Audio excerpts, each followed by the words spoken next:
de toda a minha família, tá bom? De todo o corpo ministerial a esta igreja que nós aprendemos a amar, tá? Parabéns pelo 7º ano que Deus concede a vocês. Feliz aqui em rever os demais companheiros que estão aqui nesta noite. Feliz em rever o pastor Geraldo. Eu o vi apenas uma vez, né? No ano de 2013. Eu pastoreava a igreja na cidade de Aramina, São Paulo, próximo a Igarapava, e o pastor Mauro, meu amigo, na ocasião me convidou para ir lá pregar num culto, num domingo à noite, na igreja Iamir, né? Seguindo o shopping ali, logo à frente. A única coisa que lembro é que o culto foi uma bênção e que eu fui muito bem recebido por vocês, tá bom? Quando o senhor entrou eu não reconheci, mas quando o pastor Mauro me disse que era o pastor Geraldo da igreja Iamir, foi no ano de 2013, eu estive lá num domingo à noite. Que Deus abençoe a vida de vocês, continue dando saúde, graça, tá bom? Que Deus sustente vocês dois, tá bom? É uma alegria revê-los. Muito alegre em estar aqui com meu pai, sempre nas oportunidades que tenho, meu pai me acompanha, e o Saulo da mesma forma, está lá na igreja, estou cuidando do Saulo ali, o menino que eu vi crescer na igreja, né, irmãos? Pastorear a igreja onde você nasceu proporciona a nós alguns privilégios e algumas experiências. Por exemplo, o Saulo, eu lembro dele ainda muito pequenininho, né? Quando eu aceitei Jesus, já estava ali trabalhando. Tá vendo como é que é as coisas, rapaz? Tem que valorizar, né? Que Deus abençoe a sua vida também, tá bom? Vamos para a palavra de Deus, irmãos. Apesar de sentir-me à vontade aqui, pastor Mauro, ele disse que eu tenho liberdade para pregar a palavra, né? Mas eu prometo aos irmãos que eu não serei prolixo, tá bom? Serei sucinto nas palavras. Eu acredito que até 9h25 eu passo o microfone para o pastor Mauro, tá bom, irmãos? Amém? Não vou demorar muito não, tá bom? Eu sei que os irmãos têm que viajar, retornar, mas Deus tem algo para falar conosco ainda nessa noite, e a presença dele ainda vai ser manifesta aqui nesta casa. Quando o pastor Mauro passou o tema, eu achei ele oportuno, sugestivo e atual. Como é atual, né? Preservar os fundamentos bíblicos. Eu confesso para os irmãos que busquei em Deus uma palavra para que eu ficasse dentro do tema e trouxesse nessa noite uma palavra de reflexão à igreja, tá bom? Abra sua Bíblia no Salmo de número 11. Salmo de número 11.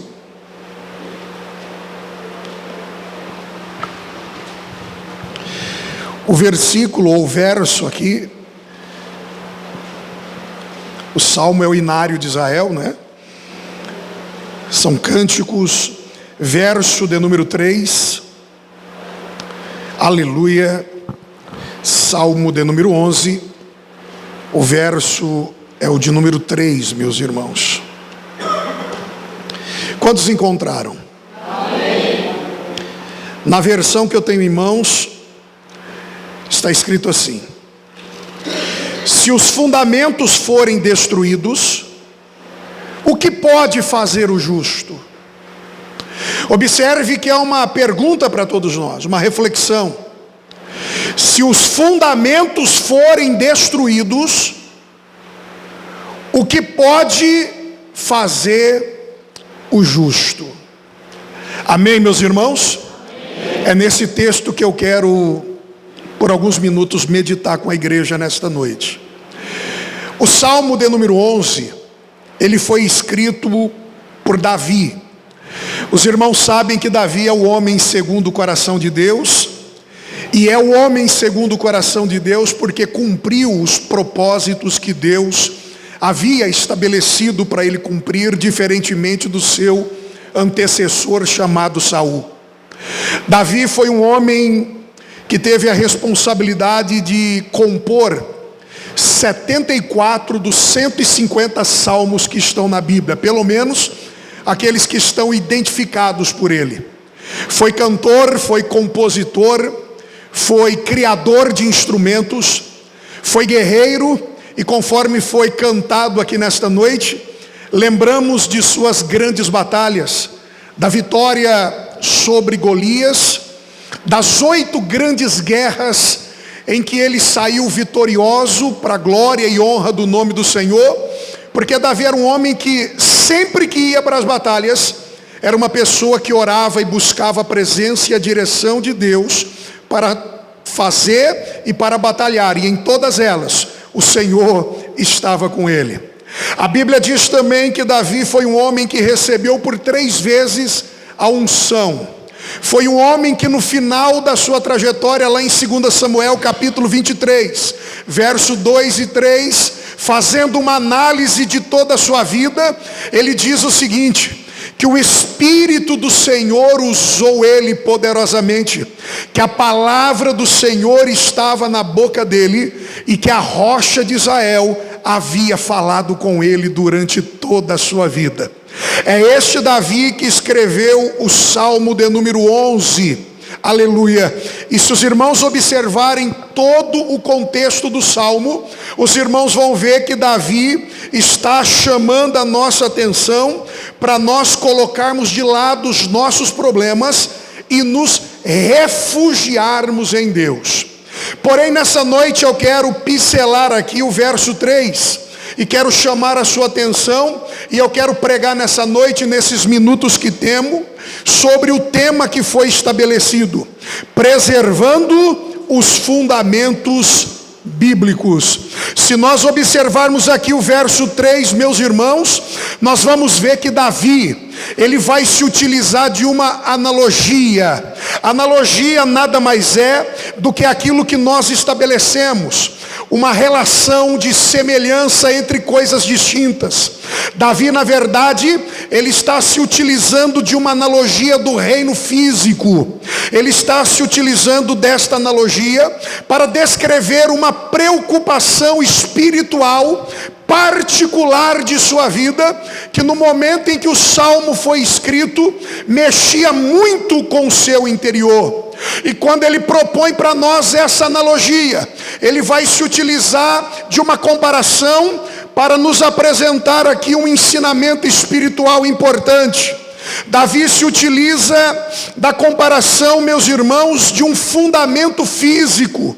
Os irmãos que são construtores, arquitetos, engenheiros, sabem muito bem do que se trata um fundamento, um alicerce de um grande edifício, e é justamente esta analogia que ele está utilizando. O que Davi está propondo em reflexão é: se houver o fracasso de um fundamento físico, como por exemplo um edifício, se o fundamento se comprometer, implicará logicamente na destruição daquele edifício. Alguns tempos atrás nós contemplamos aqui no Brasil, no ano de 2018 em São Paulo, no ano em 2019 em Fortaleza, alguns edifícios que vieram a ruir, matando pessoas, causando destruição, e todos eles estavam com problemas em seus alicerces, problemas em seus fundamentos. E Davi se utiliza então dessa comparação, faz a analogia para que nós possamos aqui pensar em algo interessante. E qual é a comparação? Por acaso, se o fundamento da igreja, meus irmãos, também for substituído, comprometido, meus irmãos, o que acontecerá com a igreja do Senhor? Esta é a comparação. Davi falava de Israel, daquilo que aconteceria com os justos se os fundamentos fossem destruídos. Mas a comparação para nós nessa noite, desta palavra análoga, é que se os fundamentos da igreja for substituído, o que acontecerá com cada um de nós? É algo para nós pensarmos aqui nesta noite, é algo para nós refletirmos aqui nessa noite. Se por um acaso o fundamento for substituído, a igreja dificilmente, meus irmãos, subsistirá.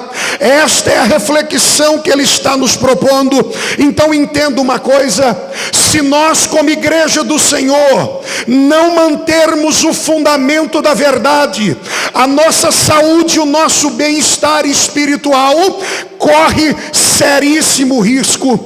É por isso que o texto, meus irmãos, nos alerta para a nossa grande responsabilidade. É por isso que o tema proposto nessa noite é um tema atual. É por isso que o tema é um tema que nos faz pensar, é um tema que chama atenção para a responsabilidade de cada um de nós. E a responsabilidade é: nós devemos preservar os fundamentos bíblicos. Mas antes de nós compreendermos estes fundamentos, é necessário nós voltarmos para a Bíblia e entendermos, meus irmãos, qual é o fundamento da igreja. É importante sabermos que fundamento é esse sobre qual a igreja do Senhor ela está edificada. E a Bíblia Sagrada, a palavra do Senhor, ela nos responde isso com muita facilidade. Em muitos textos da palavra de Deus, apresenta o fundamento da igreja como sendo a pessoa bendita de nosso Senhor e Salvador Jesus Cristo. Por exemplo, em 1 Coríntios capítulo de número 3 e versículo de número 11, Paulo diz o seguinte: porque ninguém pode lançar outro fundamento. Observe, os irmãos, não existe, ninguém deve fazer isso, lançar outro fundamento além daquele fundamento que já foi posto, o qual é Jesus Cristo. Então Jesus, meus irmãos, é o fundamento da igreja. Olha para a pessoa que está do teu lado, para ela guardar isso na tábua do coração dela, e diga para ela assim: Jesus Cristo, o nosso Senhor e Salvador, é o fundamento da igreja. É sobre ele que a igreja está edificada. Diga para a pessoa que está do teu lado: nós estamos edificados sobre a rocha, sobre o fundamento que é Cristo Jesus, Senhor e Salvador nosso. Isso é uma verdade absoluta e irrefutável, porque o próprio Jesus, meus irmãos, em Mateus capítulo de número 16 e o versículo de número 18, ele diz assim para Pedro: pois também eu te digo, Pedro, que tu és Pedro, e sobre esta pedra, o que Jesus diz, edificarei a minha igreja.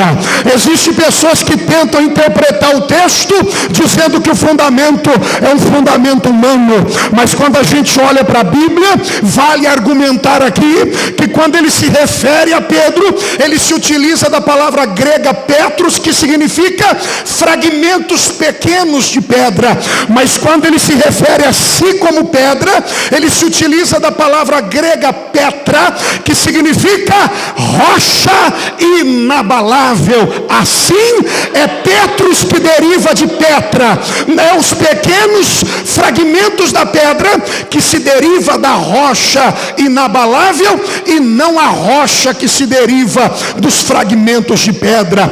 Da mesma forma, assim como os cristãos derivam de Cristo e não Cristo deriva dos cristãos, o que Jesus está dizendo para Pedro é: sobre esta pedra, Pedro, é sobre mim que a minha igreja vai ser estabelecida. É sobre esta rocha inabalável, é sobre este fundamento que a minha igreja vai ser edificada. E quando a gente olha para o texto, a gente vai ver que Pedro parece que entendeu. Lá em Atos capítulo 4, verso 11, ele vai dizer que Jesus é a pedra que foi rejeitada pelos construtores, a pedra de esquina. Lá no final do livro, meus irmãos, da epístola de 1 Pedro capítulo 2, ele vai dizer que Jesus é a pedra viva, Jesus é a pedra principal da esquina. Agora, Pedro recebe esta informação, mas observe que além da citação de Paulo aos Coríntios capítulo 3, verso 11, também em Éfesos, ou escrevendo à igreja de Éfeso no capítulo 2 e no verso 20, Paulo diz que Cristo é a pedra angular. O que Paulo está ensinando aqui? Que Jesus é o fundamento, que ele é o elemento chave sobre qual a igreja do Senhor é edificada. Então, meus irmãos, esse fundamento não pode ser substituído.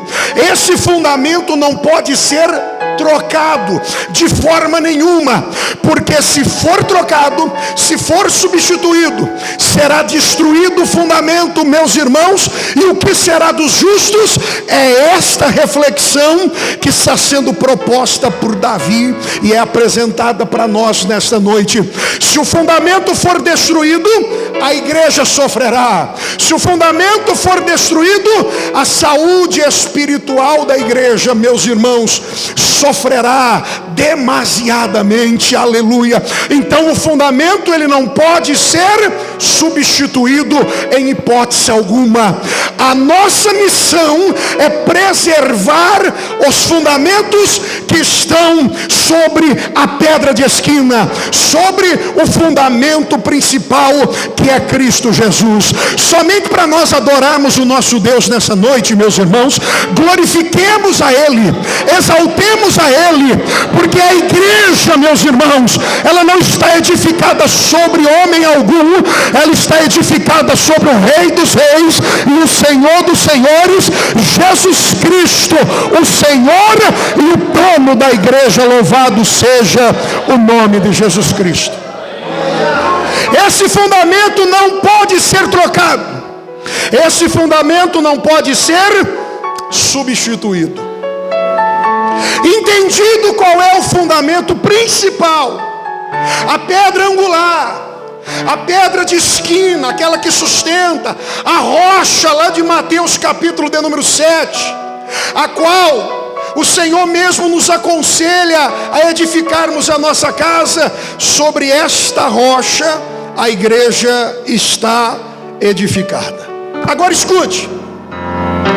Se Cristo é o fundamento, e Ele é o fundamento principal, é sobre esse fundamento principal que os alicerces da igreja, os fundamentos da igreja, as pedras menores, está edificada.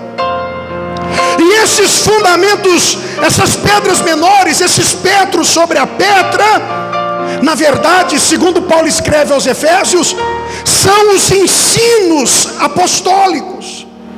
Se nós observarmos ainda Efésios capítulo 2 e o versículo 20, a parte final do texto, meus irmãos, ou todo o versículo, Paulo no versículo 19, ele vai dizer que nós somos concidadãos e membros da família de Deus.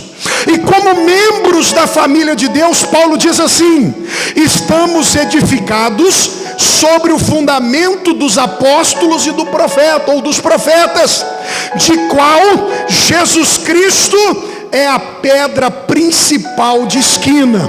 Então o fundamento da igreja, a pedra angular é Cristo, mas sobre esta pedra angular está também os fundamentos, aleluia, apostólicos, que na verdade são os ensinos apostólicos, são as doutrinas bíblicas cristãs.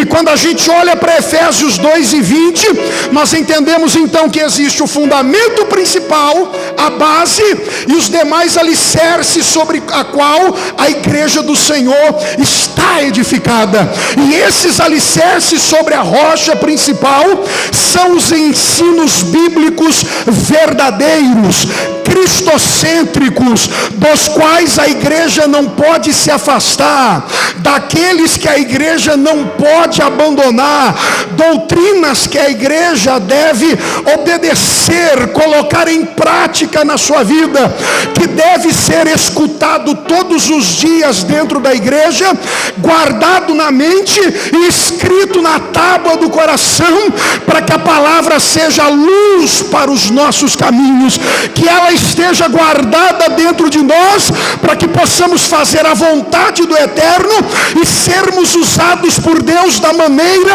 que Ele quer nos usar, de uma maneira poderosa, detendo a palavra da verdade e com autoridade nos lábios, para profetizar as verdades cristocêntricas que o mundo atual precisa ouvir. Então Então temos um fundamento angular, principal, a base, e nós temos os fundamentos no plural, é o tema, preservando os fundamentos bíblicos, preservando as doutrinas bíblicas, essas doutrinas que os apóstolos ensinaram e ministraram, foram recebidas do próprio Jesus Cristo, meus irmãos. Se nós olharmos para o texto sagrado, nós vamos ver que cada um deles, aquilo que eles ensinaram, foram recebidos direto de Cristo. Olha o que a Bíblia diz, eu vou dar 2 exemplos aqui. 1 Coríntios capítulo 11, versículo 23. Paulo diz assim: o que eu recebi do Senhor, eu também vos. O que ele ensinou, ele recebeu de quem? Do Senhor. Em mesma epístola, 1 Coríntios 15, 3, Paulo diz assim: eu vos entreguei antes de tudo o que também eu recebi.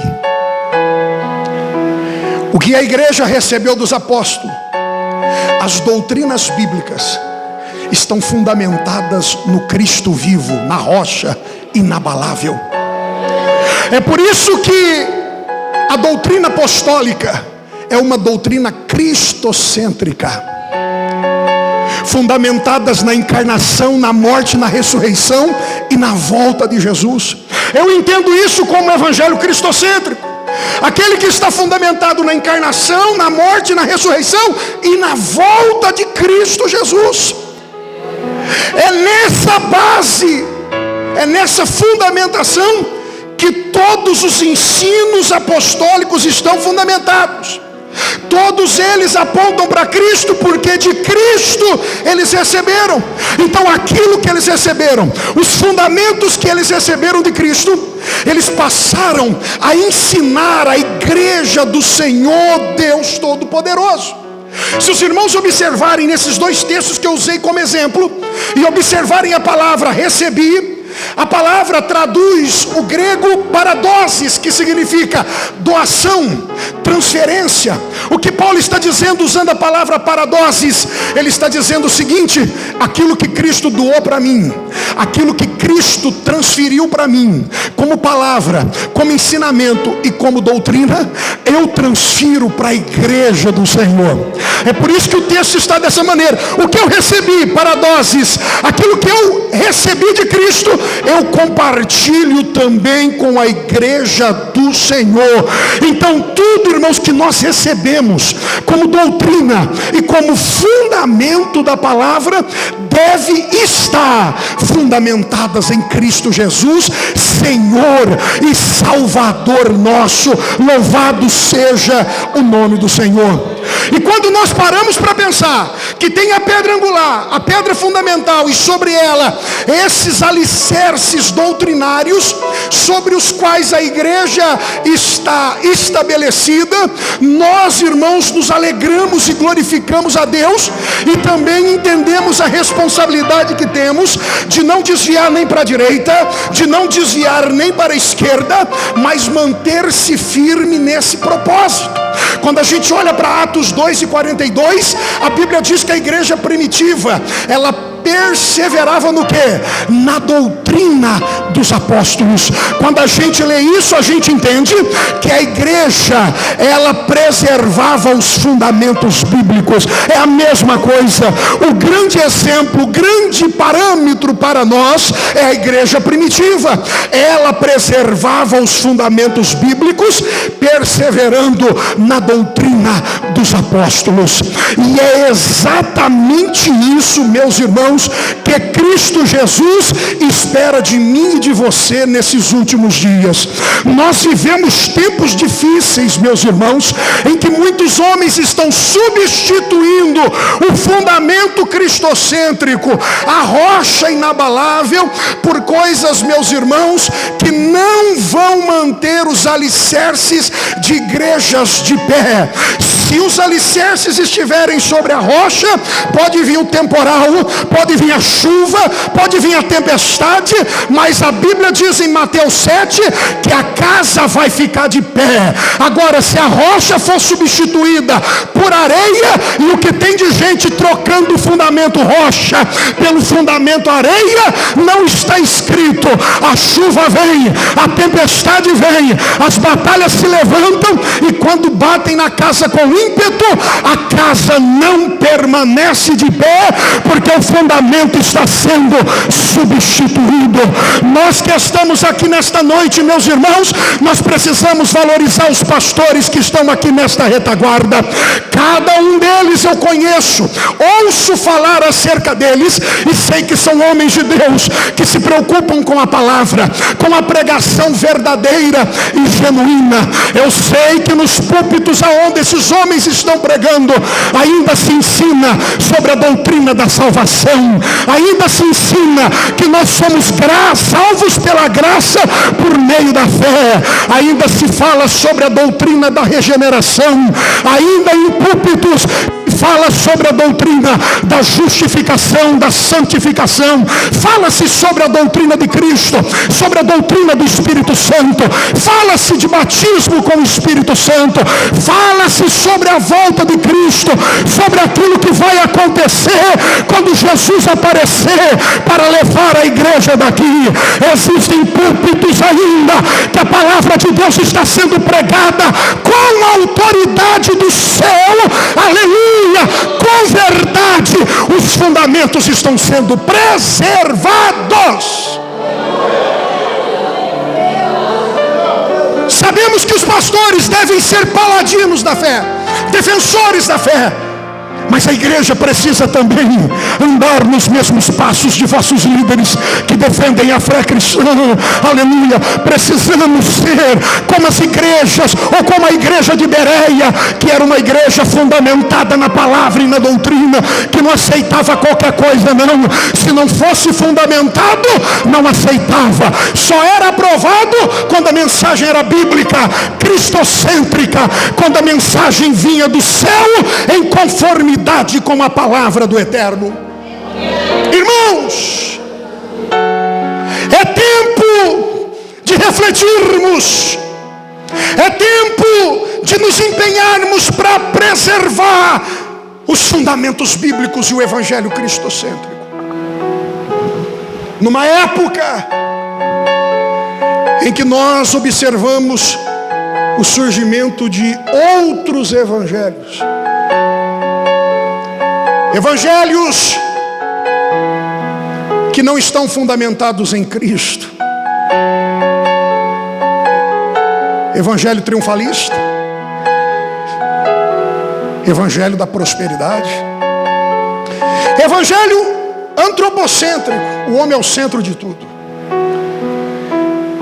evangelho farisaico, legalista, evangelho empírico, onde as experiências pessoais da pessoa valem mais do que aquilo que está na palavra. Nós temos visto coisas horríveis,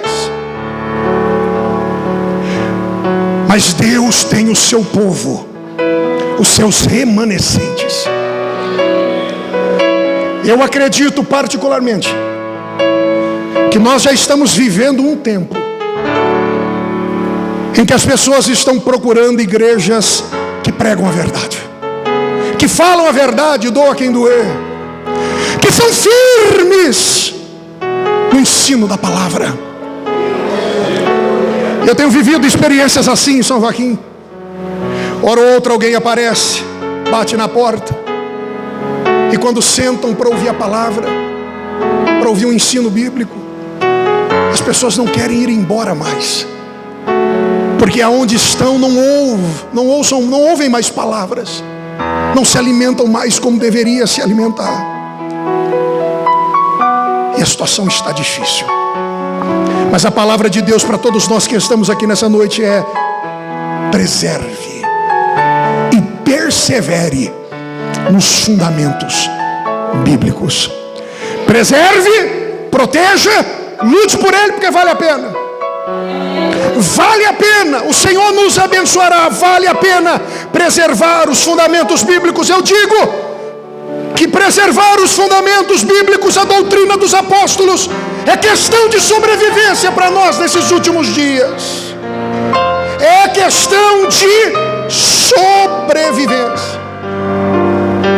Porque, como eu disse, as igrejas que não preservam os fundamentos estão rejeitando os ensinamentos apostólicos, estão rejeitando a autoridade que foi dada por Cristo a eles, a igreja, e consequentemente estão rejeitando o próprio Pai. Como igreja do Senhor, nós precisamos tomar uma decisão nesses últimos dias, de defender o Evangelho custe ao que custar, meus irmãos, de sermos diferentes, de fazermos a diferença lá fora, de nos alimentarmos daquilo que os pastores estão ensinando e sermos boca de Deus lá fora, para dizer para as pessoas que ainda há esperança. Nós sabemos que o que está vindo aí pode perturbar muitos, já está perturbando, deixando muitos ansiosos, aflitos. Mas como disse o nosso pastor, irmãos, vamos descansar em Deus. Vamos descansar em Deus. A nossa fé, ela vai ser provada em momentos de crise, de dificuldade. Vamos aproveitar o que está acontecendo como uma escola, como um aprendizado para nós. E vamos ser boca de Deus para dar esperança para essas pessoas, para pregar o Evangelho, como disse a pastora, quando ela se refere ao princípio das dores. Quando alguém chega perto de nós assustado, diga: eu não quero te desanimar não, mas daqui para frente a tendência é que isso aconteça mais vezes. E se ela perguntar por quê, você olhe para ela e diga: porque Jesus está voltando, Ele prometeu que vai voltar. Aproveite para pregar o Evangelho, aproveite para falar do amor de Deus, deixa as portas abertas aí, ore pelo povo, ore por eles, ajude eles. É nesses momentos de crise que a igreja que detém a palavra da verdade, meus irmãos, ela vai estar firme, ela vai suportar, ela vai prevalecer. Porque aqueles que estão apenas oferecendo bênçãos, bênçãos, bênçãos e presentes para o povo, hora que bater na porta aí o coronavírus, vai assustar muitos triunfalistas, adeptos da teologia da prosperidade. Mas nós que conhecemos o Evangelho cristocêntrico, a gente vai dizer que a gente chora, que a gente sorri, que tem momentos que planta e que colhe. E se agora é para a gente gemer e chorar junto, a gente vai chorar. Mas nós cremos naquele que cuida da igreja, naquele que é o fundamento da igreja.